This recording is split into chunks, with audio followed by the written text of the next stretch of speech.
Caleb, I expected to still see you down there. You know, with this live shot of waving a flag. I'm on my way. You never know if Caleb's going to show up to co-host the show. Wild card. That's exactly. I think that's part of the fun, though. Yeah, it's like, will he be here? When will he walk in? Will he or won't he? We don't know. What will he be wearing? Yeah, what will he want to talk about?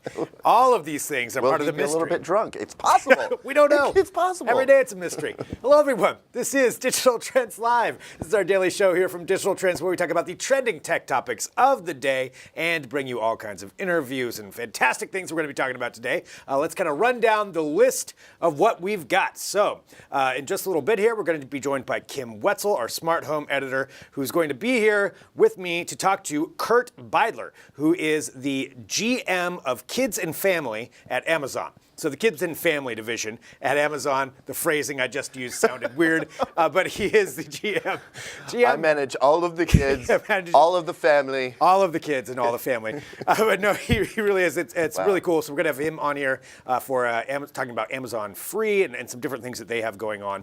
So we have Kurt Beidler joining us. Then we've got Matt Smith and Luke Larson, the dynamic duo of computing here at Digital Trends, who are going to be on here to showcase the brand new AMD Radeon VII GPU. This is the brand new one that just came out. I think their review just went live. The embargo just lifted. So we're going to have that in here. We're going to be discussing that all while we're broadcasting live across all of our different platforms. So leave your comments and questions in there. Hello to Raymond on Facebook. I'll just say that. Hi, Raymond. And then everybody else who's joining in, give us your comments, your questions, whatever you want to talk about. We will get to those.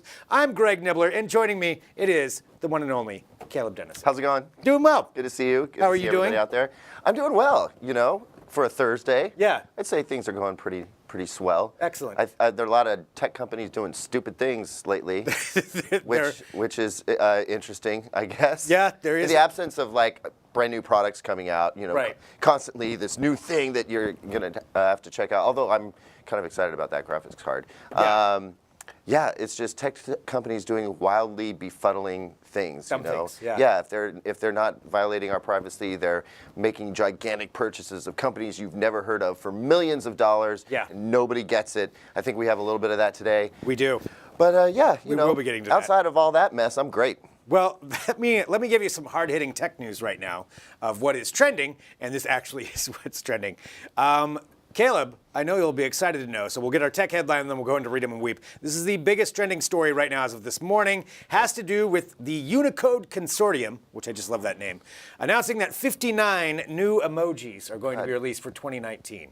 Caleb, I know you're a big emoji guy. Is one of them a lactose-intolerant taco? Is it like a alfresco style taco? Alfresco style with no taco. cheese and no sour cream. Is it because that's what you Otherwise, require? I don't care. So those tacos with the cheese on them are How many offensive. emojis does your phone have right now? I Do you don't. even know? I don't. More than you've ever used. Well, ever. There's going to be 59 more by the end That's of a this year. random number, So- and 10 less than it ought to be. And I'm curious, Real yawning worked up face. about emojis. All right, pinching hand. Pinching hand. That little bit. Yep. I don't know. You got people holding hands, and this is a video courtesy of Emojipedia. So, in case you didn't know, Wait, people holding hands and then women holding hands Right. because okay, men and women aren't people. I don't. What? I am bewildered. This is absolutely. I didn't realize this was such a heavy subject that we were getting into here. So my in case you word. didn't know, the Unicode Consortium is the California-based nonprofit group. It's a corporation devoted to developing, maintaining, and promoting software internationalization standards and data. So basically, for emojis, they're the emoji kings. They control this. It's a probing case. And they determine what kind of new emojis come out. So these are the new ones that will be rolling out later this year.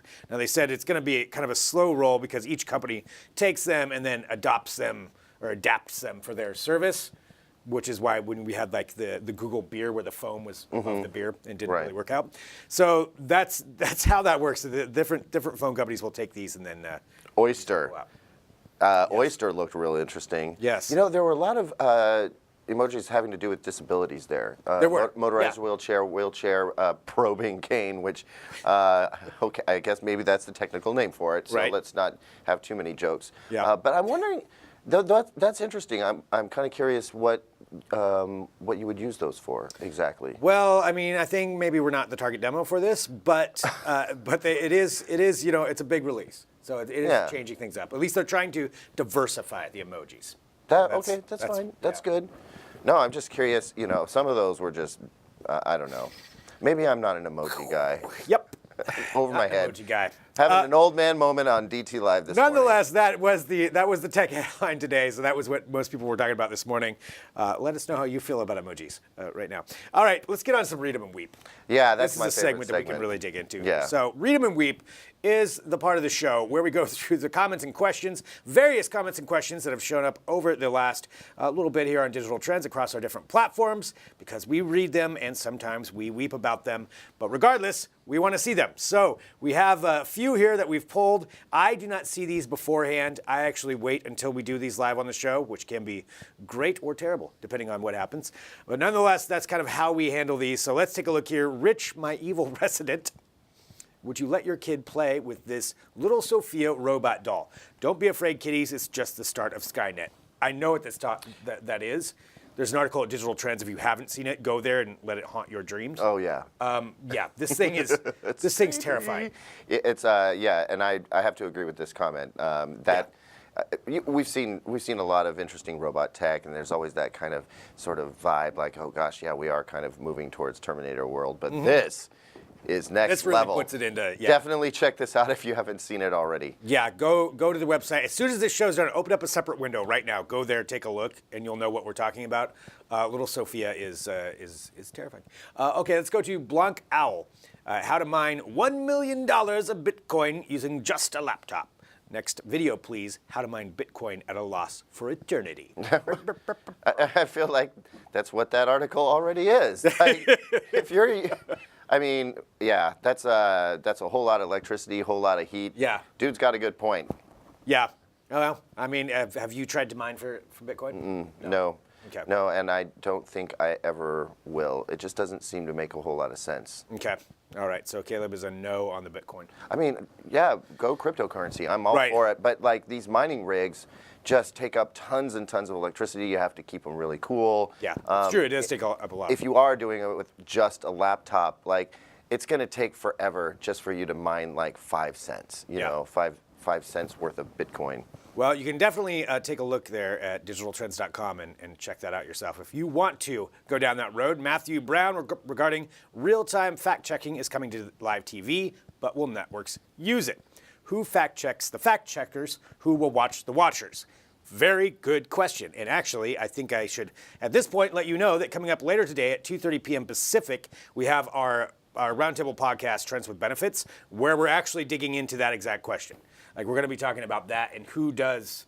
So this, what they're referencing, we discussed this on the show the other day, and again, there's an article on the site. It's about how they're trying to get by 2020, by the 2020 elections, have this app that television stations can use that would real-time fact-check statements as they go through the broadcast. So it's like instantly it'd be like, yeah, that was true. Boom, that's a lie. That is completely false. Yeah, that is. There's Could have nothing used true about that a few years ago. Yep, maybe a couple days ago. But nonetheless, that's kind of what we're talking about. So yeah, it's a very good point that Matthew's bringing up. I mean, who does that? I feel like that's a quote from a movie or something like that. Who fact checks the fact checkers? Fact checks the fact checkers. It's kind of a mouthful. It's kind of hard to say. It is. Who will watch the watchers? Though I like that one. Yeah. Yeah, that's a good one. If it is from a movie, it sounds like a pretty boring movie. Yeah, well, Matthew Next. will workshop that. Fenton Meeks, regarding this concept, aims to have groceries delivered to your house via a tunnel. Would love to see what happens when a giant rat jumps out of the box.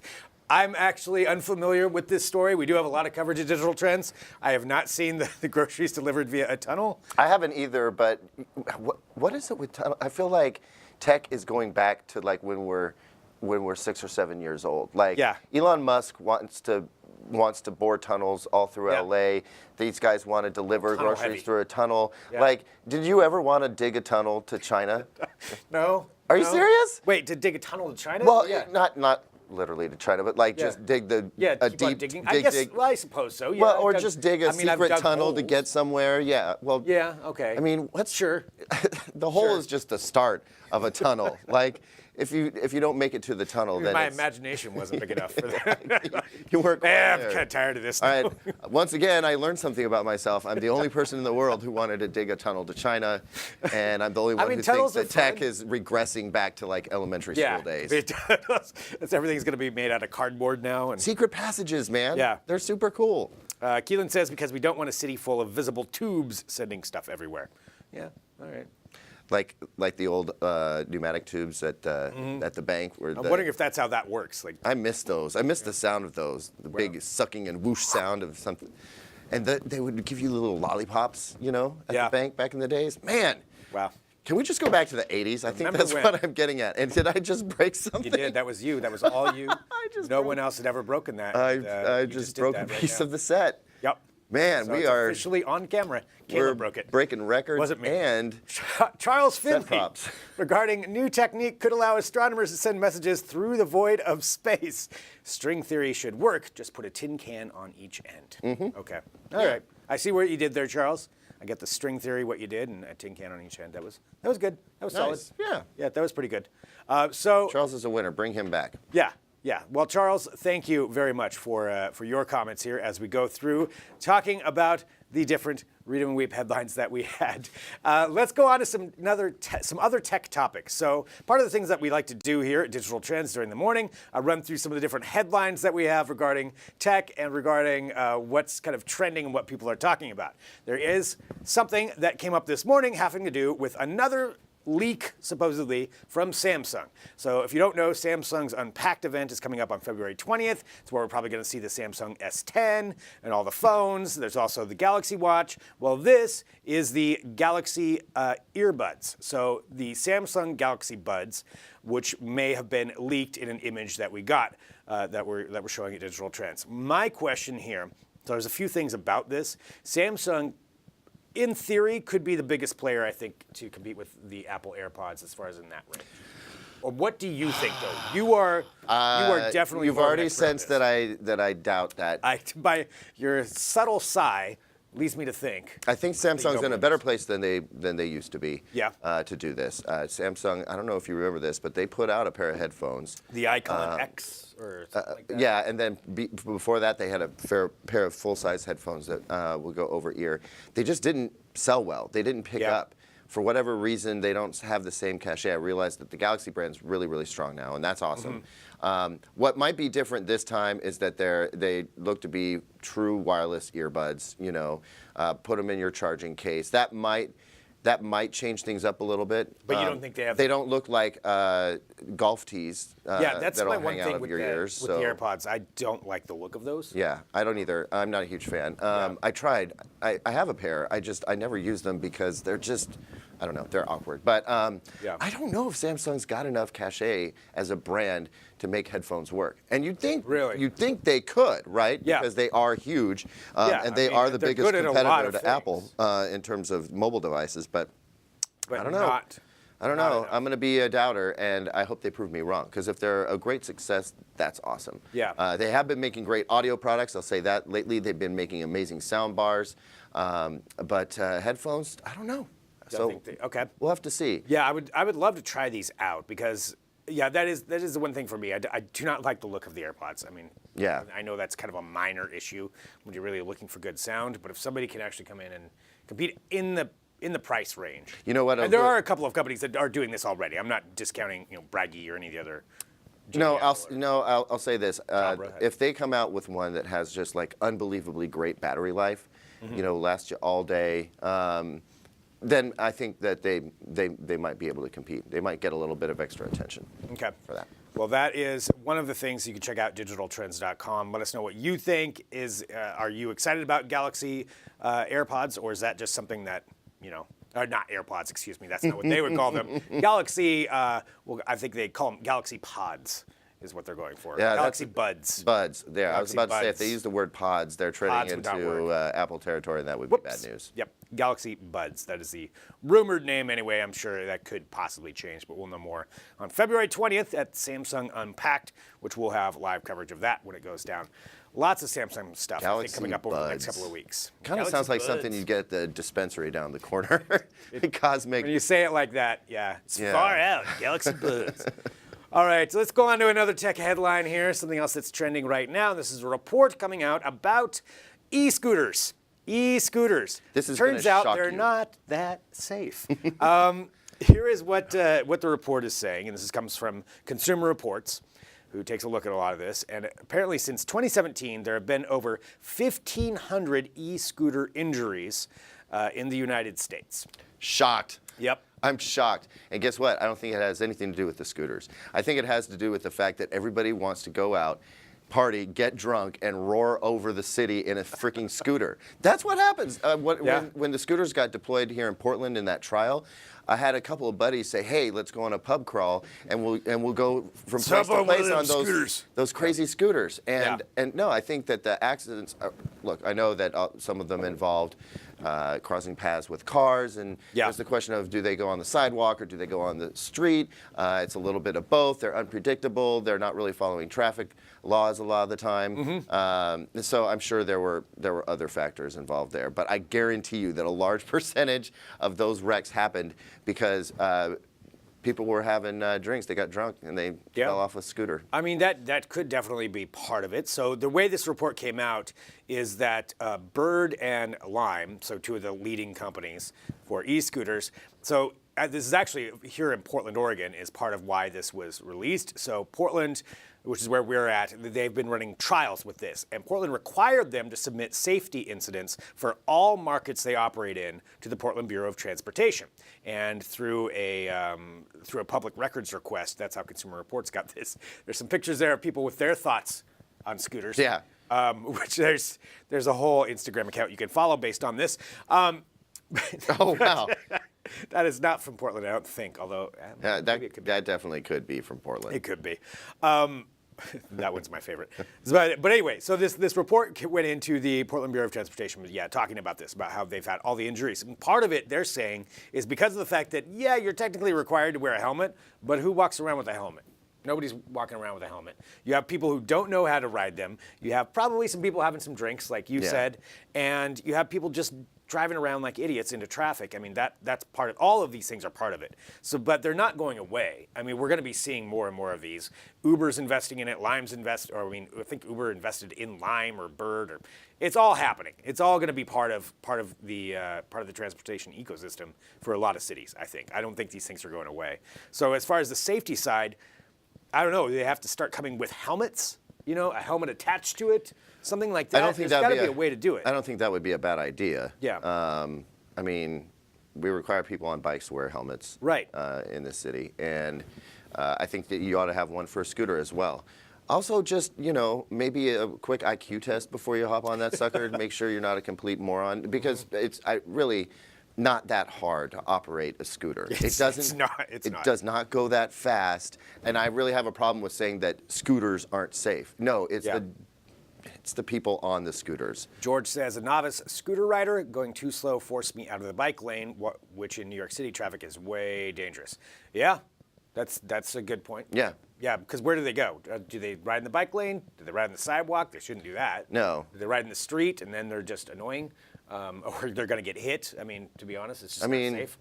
Edge of bike lane, I think. Yeah. Right there between bikes and the vehicles. Sometimes they're going faster than bike riders. Sometimes they're going slower. Really, you need to get Hanif Jackson in here and ask him, because he's got opinions on this topic. Here at Digital Trends, he is our e-scooter expert. He loves them. Just huge fan. Knows everything about them. Yeah. Big supporter. Big fan. The whole catalog. All right, we got one last topic we want to get to here before we go into our. We've got our interview here coming up in just a little bit, or just a couple of minutes. But we do want to talk about this. So it has to do with Spotify. I just wanted to bring this up. So Spotify is really trying to get into the podcast game. Now, podcasts have been available on Spotify for a while, but what they're trying to do to compete with the Apples and the Stitchers of the world is buy some podcast companies. And here's what I'm going to lay out, and I really want some opinions on this, of whether you think this is ridiculous or not. So Gimlet Media is a company who makes some good podcasts, one called Reply All. They've got Crime Town. I think The Pitch is on there. There's about 25 podcasts. Well, Spotify just paid $230 million to acquire that company of 25 podcasts. And my question is, how do you make a return on that? because I mean we're talking Game of Thrones money. Like that's a couple of seasons of Game of Thrones right there on 25 podcasts. And I love podcasts. I've been in it for a long time. That seems like a ridiculous. I do not get the investment. We started out the show by me talking about companies making massive purchases that nobody understands, and I am befuddled by this because Spotify, they don't have the greatest financial track record. No. For a long time, it was bleeding money. Yeah. And then it had this really weird IPO where they went against the grain. I get trying to be different, but you don't try and go against the grain when you're suffering financially to begin with. They're having a really tough time making enough money off of their paid subscriptions. They don't do very great at serving ads. They're already not paying artists very much money. I mean, it's fractions of a cent per play, which we've heard about before. Well, and they don't pay artists money, but podcasts don't get paid at all. So they take the free content off of that. And that's part of my question with this. Like, how are you going to monetize these podcasts to make back $230 million? Even make your money back, other than loading it full of ads, which ruins the entire thing, the whole point of them. Or you find just a few sponsors, but who's going to pay $20 million to sponsor one show? Getting that amount of money back is not going to happen. And great for Gimlet Media. Good for them. I mean, nice job cashing in on that. But that's just, I don't see how that's a sustainable thing. I think what they should do is just start paying podcasts like a tiny percentage like you pay artists. Because you do that, every podcast is going to be like, oh, well, I don't get paid to be on iTunes or Stitcher, but Spotify, at least I get a little something. Like, why not tell all my listeners to go there? That's not a bad idea. And you save $230 million. You still end up spending money, and you reward the content that's coming to your site, and you just have all those podcasts be your sponsors. Be the people pushing people to your platform. So they have 10 or 15 pretty popular ones, or is yeah? The roster To be honest, I'm not familiar with a lot of them, but I mean they must all be popular. There's Reply All's big, The Pitch is big, in Crime Town. Anything crime oriented is big right now, but that's so much money. That's so much money, and maybe there's more to it, but I can't see that there's a lot more to it. That's just kind of where they're at right now. So it seems like spending a lot of money if you're really trying to boost that, and it's just kind of a weird way to go about it. But maybe that's what people want. I mean, let us know. Maybe this is something that you're interested in, or that you think that they should. This company's worth that much money. I don't even know where Spotify got the money to begin with. I know. That's the other thing I was wondering about, because I thought they weren't making that much money right now. Any money? Who is siphoning money? I don't know. I don't know. Maybe they're a money laundering firm. Yeah. Maybe that's accusations what Spotify just really made does. right here. All right. Well, regardless, postulating. Good job, Gimlet. Let us know what you think on that. I think we probably need to go to our break here, because I believe we have our interview coming up in just a mere moment with Kurt Beidler from Amazon, and we have Kim Wetzel, who's going to be joining us as well. So, Caleb, thank you for joining us. Thank you for having me. Thank you for letting me break stuff. Absolutely. Yep. That was entirely Caleb that broke that earlier. But look, it's magically fixed. Nobody saw. Behind the scenes. Coming up later today, though, 2:30 p.m. Pacific, join us for Trends with Benefits, where we're going to be talking about kind of that subject we brought up, fake news. How do you filter it? I mean, it's not just fake news as a headline, but seriously, how do you fact check things? Should AI do it? Should humans do it? What do we do about that? We've got several different things we're going to talk about with it. So that's all at 2:30 p.m. Caleb, thanks for joining. My pleasure. And I'll see you a little bit later for that podcast. It'll be fun. Fantastic. We'll be back here in just a minute with more Digital Trends Live.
Welcome back to Digital Trends Live. Thank you, everyone, for tuning in however you find us. We're broadcasting live every weekday, 9 a.m. Pacific, noon Eastern, bringing you tech headlines and great interviews, and that's part of what's coming up right now. I'm Greg Nibbler. First off, I want to introduce our smart home editor, Kim Wetzel. Hi. Back in the studio. Hello, Kim.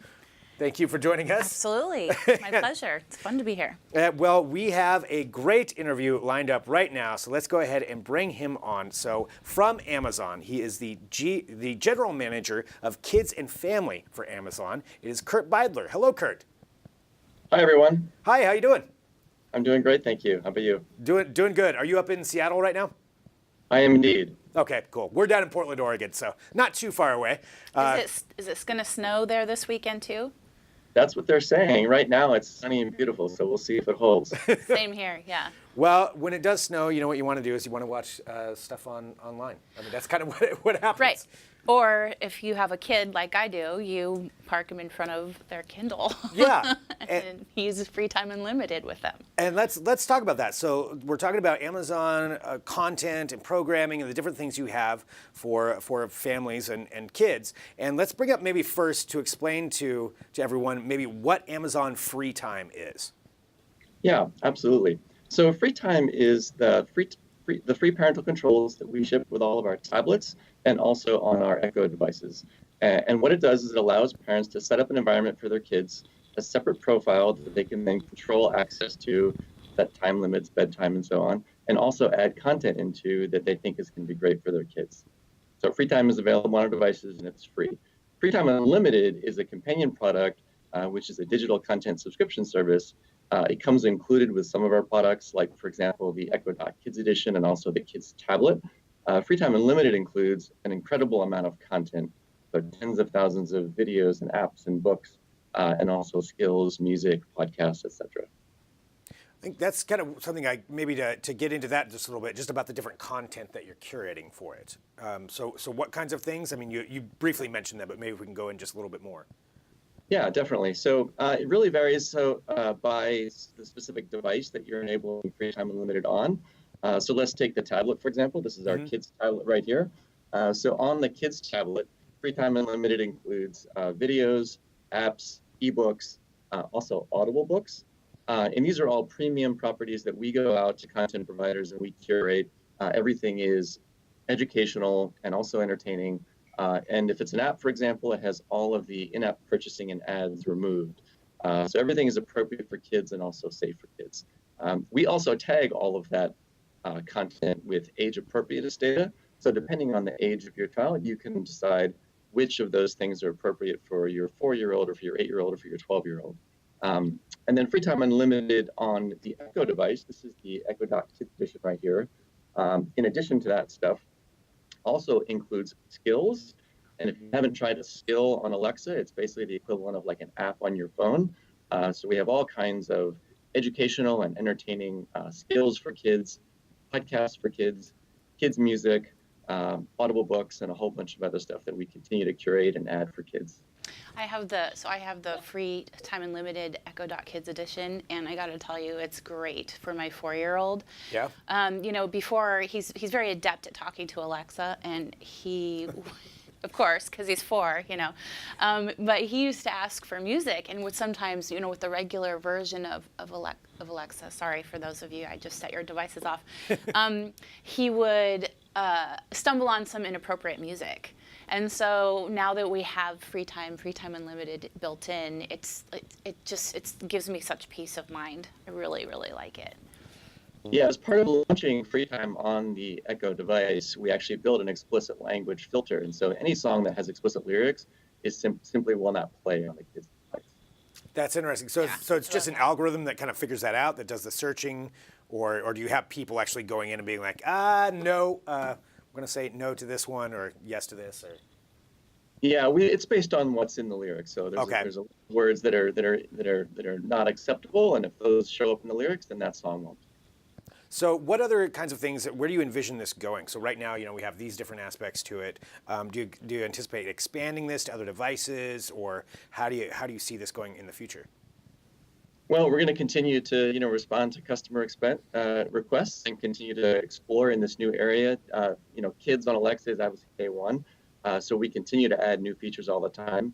Since we launched the Kids Edition Echo device, for example, we added smart home capabilities. We've added routines, which is a way for parents to set up, for example, a bedtime or a good morning routine, so that you can say "Good night, Alexa," and she will then go through whatever you want her to do, like turn off the lights, tell a bedtime story, sleep sounds, etc. And so we've continued to add a lot of things, and I'm sure there'll be more to come as well. Yeah, one other thing I really like, Greg, about the Free Time and Free Time Unlimited is you can actually set boundaries for when your child is allowed to talk to Alexa. So she will shut herself down essentially at night. So my son can't try to sneak, playing music when he's in his room after a certain time of night. Can you talk a little bit more about some of the other things that parents can control? Definitely. So we built something called Parent Dashboard, which is just a website, parents.amazon.com. You can go there and you can set up whatever parental controls are important to you across all of your devices. So for example, you mentioned bedtimes. You can set don't access your devices after 8 o'clock for Johnny and after 9 o'clock for Michael if Michael's a bit older. That bedtime will then be honored not only on the Echo device, but also on the tablets. In addition to that, you can set up age filters, which I talked about a little bit before. If you set the age filter at an older level, it will filter out content that is really geared toward young kids, and vice versa. If you set it at a younger level, your 4-year-old won't be seeing books that are about vampires that might be scary or just too advanced for them. So age filters. We have a feature called Learn First. One of the things that's important to a lot of parents is that they use their devices not only for entertainment, but also for education. And so we built a feature called Learn First, which allows parents to set up an educational goal. For example, you must read for 30 minutes a day before you can play games or watch video. And if a parent sets up that goal, Free Time will actually enforce it and not allow access to other content types until the daily reading goal has been met. Yeah. You can also set boundaries for how much screen time your child will get with their Kids Edition Kindle. Do you have children?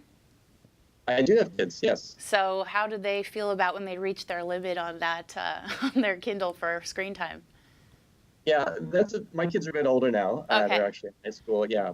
But I've lived through that, and it is a difficult one. And what worked well for me, and what I've heard has worked well for some other parents as well, is to really just have a conversation with your kids about it, because every kid is different, every parent is different. The values that you have in your home are different. And so it's really not a one-size-fits-all solution. But if you have a conversation up front with your child and say, hey, what do you think would be reasonable in terms of, is it half an hour a day? Is it an hour a day? Do you think it's reasonable that I would like you to read a little bit of it every day before you watch video? Kind of have that conversation up front, and then use Free Time to just execute as a reminder to the child the contract that they've already entered into with you in terms of what usage is allowed. That seems to be the approach that works best. Mm-hmm. And how much is Free Time? Well, Free Time is free. That's the parental controls. Free Time Unlimited is the content service, and that starts at $2.99 a month if you're a Prime member with one child.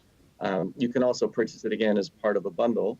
So if you get the kids tablet or the kids Echo Dot Kids Edition, those devices come with a year of Free Time Unlimited included.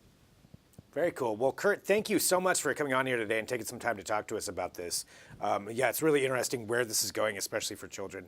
How adapting to the digital era, I guess, that we're in, if you want to say it in that manner. But it's interesting to see how that's working. Clearly working well for Kim. Yes, my son loves it.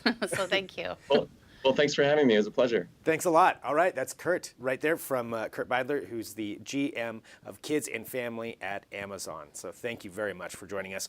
All right, Kim, thank you for hopping in here as well. Absolutely. So you can read a lot about this stuff, I'm assuming, at digitaltrends.com. Yeah, we actually have a full review of the Echo Dot Kids Edition up, and you can read all about it. It addresses a lot of the different things, including maybe privacy issues that some parents might be concerned about as well. So take a look at that. Fantastic. All right, well, coming up on Digital Trends Live, we're continuing to broadcast live here across our different platforms. So drop in your comments and your questions about anything that you have. And we've got Matt Smith and Luke Larson from our computing department coming in here in just mere moments to talk about the AMD Radeon VII graphics card, which just came out. I think the embargo just lifted. We've got it in here. They're going to kind of walk through, will show us what it looks like, talk about the features, talk about how it's competing with NVIDIA and all the other competitors that are out there. So stick around for that. We'll take a quick break. Back here in a minute with more Digital Trends Live.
Welcome back to Digital Trends Live. Thank you, everyone, for tuning in. However you're watching, we appreciate it. Hit that subscribe button and, of course, drop in your comments and questions. Very excited now to be joined by our dynamic duo of computing. It is, to my right, Matt Smith.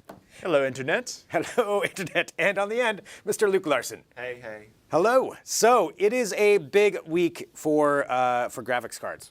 Yeah. This is a big one. Yep. So AMD Radeon VII. So this is the competitor. This is the one they're trying to bring out to compete with NVIDIA's newest cards. I mean, there's a lot to unravel here, so maybe we should just start from the beginning. What is it that we're looking at here? Yeah, so the one I have here in my hands is the AMD Radeon VII. So this is indeed the big new competitor to the RTX 280. The quick stats, I guess, would be it's a $700 card. And it is built on a 7-nanometer production process, which is the first graphics card to do that. And it's about the same size as any other flagship card. So your RTX 280 or any other card you might already have in your system.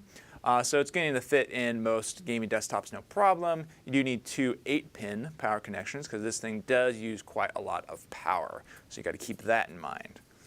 So this is designed. You have the NVIDIA, the RTX 2080, which is kind of their, and that's what we're looking at right there. So that's their.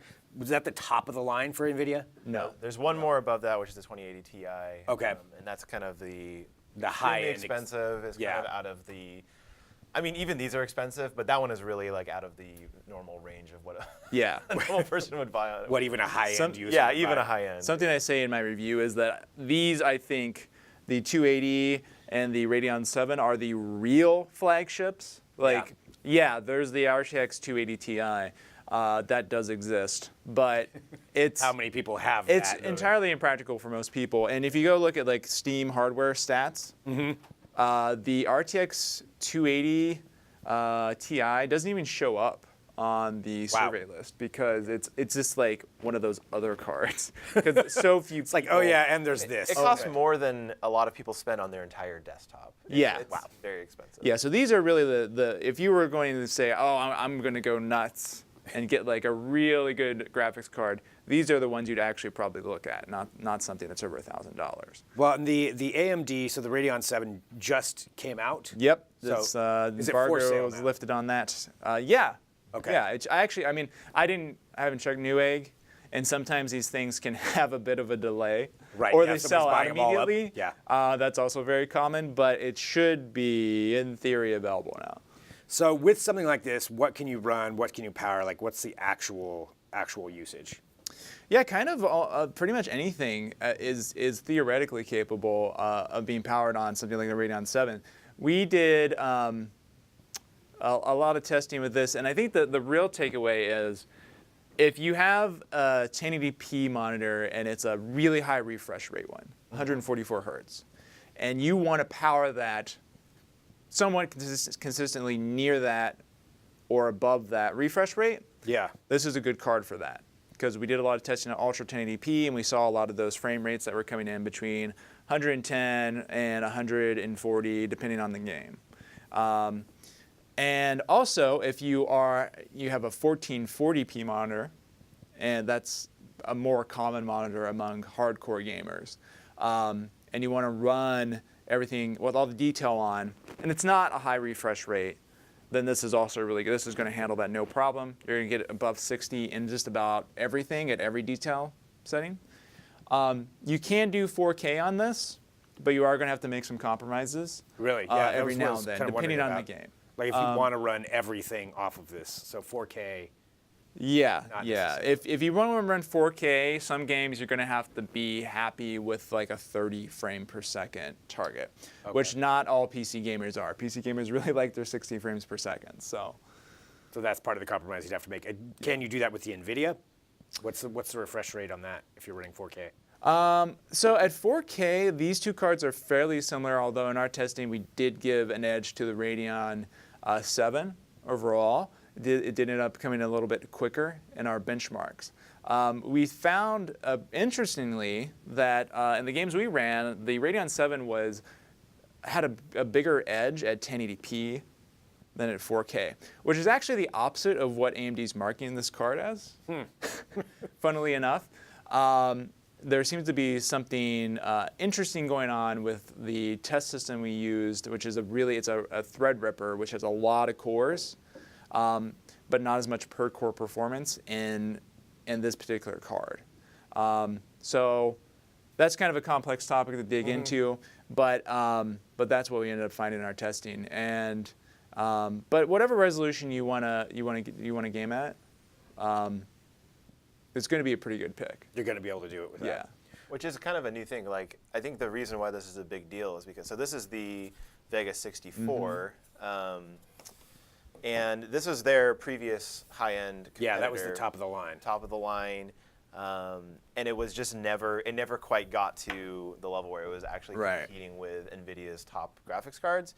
So just the fact that, the underdog AMD has put out a card that can actually go toe-to-toe with NVIDIA, like that's kind of a big deal just in terms of the whole, like, now there's options. It's not just like, oh, well, why would you settle for, like, if you're going for a really, great gaming experience, why would you settle for something that's not as good when, this is out there? Yeah, when the NVIDIA top of the line, I mean, they've been kind of top for a long time. Yeah, it's been years that NVIDIA's really, on the high end, NVIDIA's really been kind of just the only option, really, that you could consider. The Vega 64 and Vega 56, when we reviewed those, I think they came out like 2 years ago now, we gave them a 7 out of 10. They were fine, but they were definitely, like, they only really excelled in some pretty niche instances.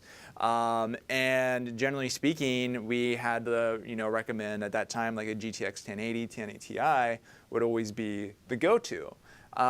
In this case, I don't think that's true anymore. I would say I like this as a go-to card.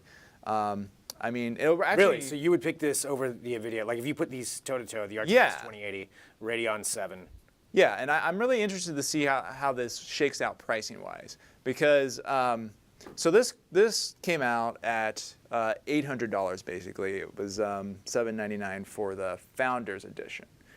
But, now you can get an RTX 280 for basically $700, or maybe a little bit less, like $690 or something if you find a nice sale. Okay. So this is coming out at $700. And at that price, it's very nicely competitive. Really like this card. If it stays at that price, it might end up losing a little momentum over time, because I'm sure these cards are probably going to continue to come down a little bit unless we see another cryptocurrency spike. But absent that, it'll probably continue to go down. And this, it's hard. It's too soon to tell. Could go either way. If the cards are really in demand, the price is going to get jacked up, and that's going to make it less competitive. But we could also see this is the AMD's card straight from AMD. A lot of third-party vendors are going to make cards, and sometimes they sell them for less. So it'll be interesting to see what happens there. It's funny that you mentioned the cryptocurrency side, and just for anybody who doesn't know, sometimes you'll see supply go way down if cryptocurrency is up because everybody's buying them to mine. Yeah. But with it down right now, so you think the supply will actually be all right for these? I mean, it's a huge problem for NVIDIA, and obviously that's a whole other issue. But they've had a whole problem with keeping that demand, knowing what the real demand is, and supplying it. So I don't think that's going to happen again in the way that it was last year. Yeah, because last year at this point, it was huge. The price was huge. Last year at this point, you basically couldn't buy GTX 1070 or 1080. And even the 1060s were really jacked up. Right now, you can buy RTX 280s. So, and there's quite a few of them in stock, and it seems like they're not too hard to find. So. That's great. I think NVIDIA might be having the opposite problem right now. They can't really sell them. Yeah. Because one other big kind of difference between these two cards is the 2080 has ray tracing. It's something that we talk about all the time, but probably few people really know what it is. But it's this AI feature that, and along with a couple other ones that these RTX cards have, that aren't really being used right now a whole lot. There's just not. There's literally one game. Battlefield 5. Yeah. Metro Exodus is going to come out next week, and it's supposed to have support. Although, I was looking and I couldn't find anything that absolutely confirmed support at launch. So I'm a little wary, only because they've also been showing Shadow of the Tomb Raider for 4 months now, and that patch still doesn't have a release date. Yeah. It's still we're working on it. No release date. Sorry. But so that has that has eroded some of my trust. But it is interesting. Yeah, the RTX feature is really interesting because it shows that these cards are taking a little bit of different tactic. This one's saying we have a new feature, ray tracing. The NVIDIA is saying we have a new feature, ray tracing. Check that out. It's going to get you this really this new look, and especially in reflections. That's a lot more accurate and realistic. The AMD card is saying, hey, we have gobs of memory. This one has 16 gigabytes of memory, and its memory bandwidth is 1 terabyte per second, which is almost, it's more than double this card in the memory department. And that seems to have some interesting effects on how the card performs under certain conditions. So they are kind of widening the gap between each other. And I think that's really cool because it means there's more of a choice. More of a competition. Yeah. Whereas before it was kind of well, I guess we'll just get whatever. It was basically how much can you afford? Okay, buy the card that costs that much. Yeah. Now you which have choices. is less exciting. Decisions you have to make. There's different use cases for these two, and I think we don't know what those fully are now. I think a year from now or later this year, we'll really start to see what the potential is for both of these. What people are using these for. Yeah, especially this because we just it's really hard to tell. We're kind of guessing based on how it's been so far that it's not going well. Yeah. And that later this year, I don't know, who knows how many games will be supporting this. Yeah. But it could also go the other way. We just don't really know that. And I think there's a lot of interesting you might, if you're honestly buying one of these cards right now, you might want to just chill and see how this plays out a little bit. See how it shakes out. How long would you wait? I mean, it's hard. Maybe. Yeah. I mean, until wait a year until there's some evidence as to show which way the industry is going with these two ideas for what a high-end graphics card should be. Raymond just said the cooling on the Radeons looks better. Yeah, I actually do think that the Radeon looks pretty sleek. I think NVIDIA's card also looks really nice. They just kind of have the problem that they look the same for a while now, and so it's kind of oh, okay, well, Yeah. It's kind of become a little more mundane. But yeah, I do think waiting is maybe a good pick right now, especially because the new NVIDIA hardware, one of the things that it kind of got, I don't know, some negative marks for when it came out was that in general game performance, not counting any of this new special features, the leap was not as much as maybe was being expected.